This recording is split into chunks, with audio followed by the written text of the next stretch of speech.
Bonjour belles âmes, je vais vous faire une petite lecture extraite du livre d'Aigle Bleu, l'héritage spirituel des Amérindiens.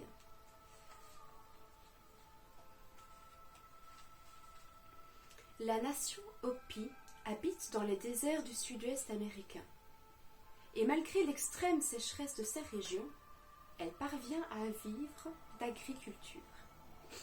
Peuple sédentaire, les Hopi ont une cosmogonie complexe et une religion très structurée qui comporte de nombreuses sociétés ésotériques.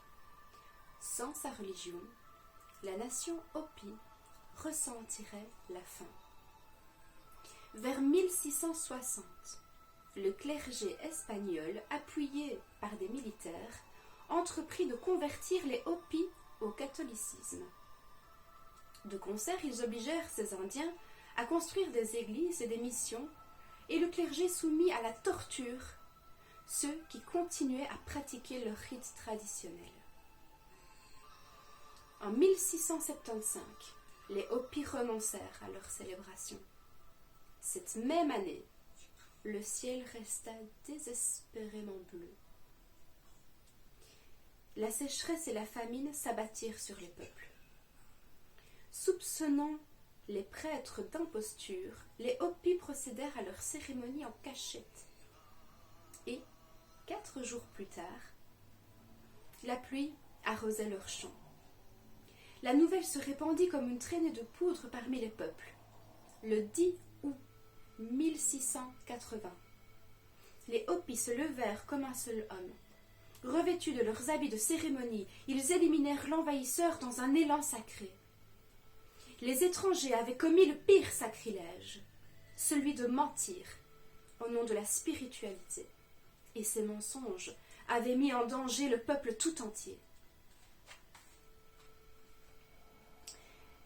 Les Delawares, appelés aussi Lenape, forment un peuple qui habitait autrefois la région située aux alentours actuels de la banlieue sud de la ville de New York. À la pleine lune d'automne, ces Indiens célébrèrent une grande fête annuelle qui dure 12 jours.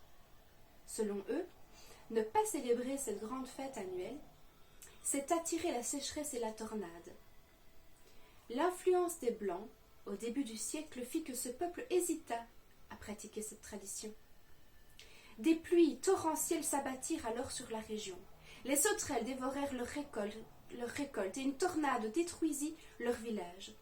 Ils accomplirent finalement leur cérémonie d'automne en retard et les calamités cessèrent.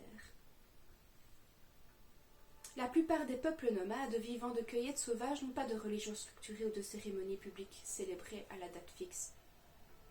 Leur mode de vie ne se prête pas à de telles manifestations. Pour ces communautés, le véhicule spirituel de base est le chamanisme. Tout ça pour dire qu'il est vraiment important de suivre ce que l'on croit, ce que l'on sent, ce que notre âme nous dit de faire, et pas de faire les choses parce que certains nous imposent ces choses en nous disant que ce sera mieux pour nous. Nous savons ce qui est mieux pour nous, pour notre peuple, pour notre monde, et c'est important de s'écouter et de tenir bon. Je vous souhaite une très belle journée.